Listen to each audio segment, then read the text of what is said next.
Hello friends, welcome back to the channel. तो आज के इस वीडियो में हम अकबर के बारे में पढ़ेंगे। पहले दो वीडियो में हम लोगों ने बाबर और हुमायूं के बारे में पढ़ा था। आज यह तीसरा वीडियो है जिसमें हम अकबर के शासनकाल के बारे में पढ़ेंगे, जिनका शासन शुरू होता है 1556 से 1605 तक। ठीक है। तो सबसे पहले अगर हम अकबर के जन्म की बात करें तो अकबर का जन्म होता है 15 अक्टूबर 1542 को अमरकोट में राणा वीर साल के महल में। इनके माताजी का नाम बेगम हमीदा बानू बेगम था। ठीक है, हमीदा बानू बेगम।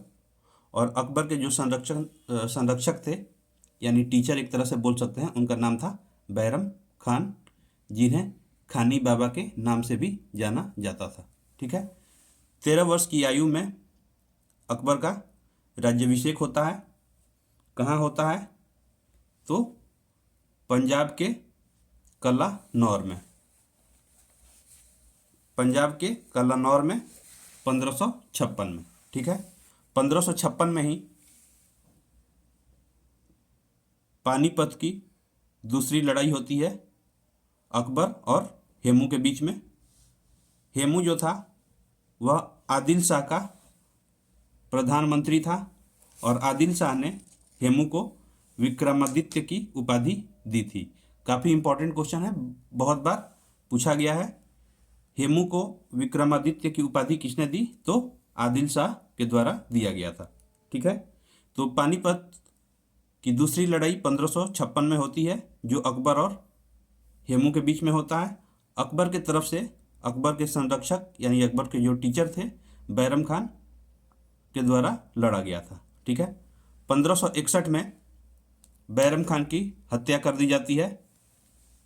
किसके द्वारा? तो मुबारक खान के द्वारा पाटन नामक स्थान पे। ठीक है। तो 1561 में बैरम खान की हत्या हो जाती है। इसके बाद 1576 काफ़ी इम्पोर्टेंट है, हल्दी घाटी का युद्ध होता है, जो मेवाड़ के शासक महाराणा प्रताप और अकबर के बीच में होता है। उस समय मेवाड़ की जो राजधानी थी वो कुंभलगढ़ थी। इस लड़ाई में अकबर की जीत होती है एवं मुगल सेना की तरफ से जो अकबर के सेनापति थे वो थे मानसिंह, यानी अकबर के जो सेनापति थे वो थे मानसिंह हल्दी घाटी के युद्ध में। तो पूछा जाता है अकबर के सेनापति कौन थे हल्दी घाटी के युद्ध में? तो मानसिंह थे। ठीक है। इसके बाद 1582 यानी 1582 में अकबर के द्वारा एक धर्म की स्थापना की जाती है जिसका नाम है दीन ए इलाही, और अकबर इसका प्रधान पुरोहित भी बनता है। ठीक है। इस धर्म को स्वीकार करने वाला पहला और अंतिम हिंदू शासक बीरबल था, जो अकबर के दरबार में ही रहता था, और उसका नाम महेश दास था। ठीक है। अकबर के द्वारा एक जैन आचार्य थे जिनका नाम था हरि विजय सूरी। हरि विजय सूरी को अकबर के द्वारा जगत गुरु की उपाधि दी जाती है। इसके अलावा जब्ती प्रणाली की शुरुआत भी अकबर के शासनकाल में होती है, जो राजस्व की प्राप्ति के लिए एक प्रणाली बनाया गया था। उस समय अकबर का जो दीवान था वह राजा टोडरमल था। राजा टोडरमल के द्वारा 10 साला बंदोबस्त की भी शुरुआत की गई थी। ठीक है। इसके बाद हम अकबर के दरबार में मौजूद कुछ महत्वपूर्ण चित्रकार के बारे में अगर देखें तो 3 महत्वपूर्ण चित्रकार थे। उनमें से एक अब्दुल समद, दूसरा दसवंत और तीसरा बसावन। इम्पॉर्टेंट है, पूछा जाता है अकबर के दरबार में कौन से चित्रकार थे। कभी जहांगीर के दरबार में पूछ सकता है कौन से थे, कभी शाहजहां के दरबार में पूछता है। तो आपको ध्यान देना है, एक तो दसवंत और बसावन और दूसरा यहाँ अब्दुल समद। ठीक है। अगर हम संगीतकार की बात करें तो सबसे फेमस संगीतकार तानसेन अकबर के दरबार में ही थे, जिनका जन्म ग्वालियर में हुआ था और उनका नाम रामतनु पांडे था। ठीक है। ध्रुपद गायन शैली में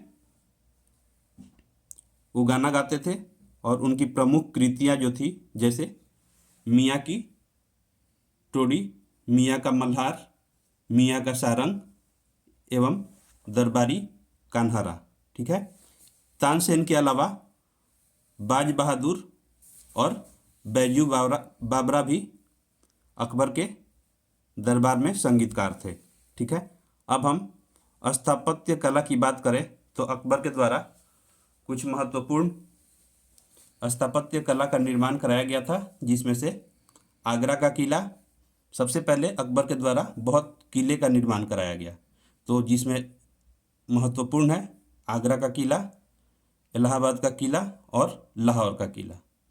इसके अलावा फतेहपुर सीकरी में शाही महल, दीवाने खास, पंचमहल, बुलंद दरवाज़ा, जोधाबाई का महल और इबादत खाना का भी निर्माण कराया गया था। इसमें से बुलंद दरवाज़ा का निर्माण गुजरात विजय के उपलक्ष्य में कराया गया था अकबर के द्वारा। अकबर के दरबार में 9 रत्न थे। पूछा जाता है किसके दरबार में 9 रत्न थे, कौन से शासक के दरबार में 9 रत्न थे? तो अकबर के दरबार में 9 रत्न थे। उन 9 रत्नों का नाम बस एक बार देख लेना है, ध्यान रहेगा। अबुल फजल, फैजी, तानसेन, बीरबल, टोडरमल, राजा मानसिंह, अब्दुल रहीम खाने खाना, फ़कीर अजीउद्दीन और मुल्ला दो प्याजा। ये कुल 9 रत्न थे। इसमें से फैजी जो थे अकबर के दरबार में राज कवि थे। ठीक है। अबुल फजल के द्वारा अकबरनामा ग्रंथ लिखा गया था। वही महाभारत का फारसी अनुवाद जो रज्मनामा यानी युद्धों की पुस्तक के नाम से जाना जाता है। तो महाभारत का फारसी में क्या नाम था? तो रज्मनामा। इसके अलावा अब्दुल रहीम खान के द्वारा तुजुके बाबरी नामक पुस्तक भी लिखी गई फारसी में। अबुल फजल की हत्या बीर सिंह बुंदेला एक सरदार के द्वारा की गई जहांगीर के कहने पे। ठीक है। तो यहाँ पे ध्यान देना है, अकबरनामा किसके द्वारा लिखा गया था? अबुल फजल के द्वारा। ये अकबर के काफ़ी क्लोज थे, तो लेकिन इनकी हत्या करा दी जाती है जहांगीर के द्वारा। बीर सिंह बुंदेला हत्या करता है इनका। ठीक है, जो एक सरदार था। ठीक है। इसके बाद अगर हम बात करें तो 1601 में, यानी अब हम दक्षिण भारत में असीरगढ़ पर अकबर के द्वारा आक्रमण किया जाता है। असीरगढ़ का जो अभियान था यह अकबर का सबसे अंतिम अभियान था। इसके बाद अकबर ने कोई अभियान नहीं किया था, कोई आक्रमण नहीं किया था। तो असीरगढ़ के किले पे आक्रमण अकबर के द्वारा 1601 में किया जाता है और 1605 में अकबर की मृत्यु हो जाती है, जो अकबर के आगरा के सिकंदरा में उसे दफना दिया जाता है। ठीक है। इसके अलावा अकबर के द्वारा किए गए कुछ महत्वपूर्ण कार्य की हम बात करेंगे, जो एग्जामिनेशन पॉइंट ऑफ व्यू से काफ़ी इम्पोर्टेंट है, पूछा जाता है। तो आइए हम एक बार देख लेते हैं। अकबर के द्वारा किए गए कुछ महत्वपूर्ण कार्यों में सबसे पहले 1562 में अकबर के द्वारा दास प्रथा की समाप्ति की जाती है, यानी एंड ऑफ स्लेवरी। 1562 में दास प्रथा का अंत किया जाता है। 1563 1563 तीर्थ यात्रा पर कर समाप्त कर दिया जाता है, यानी तीर्थ यात्रा पे जो कर लगता था उसे समाप्त कर दिया जाता है। 1563 में ही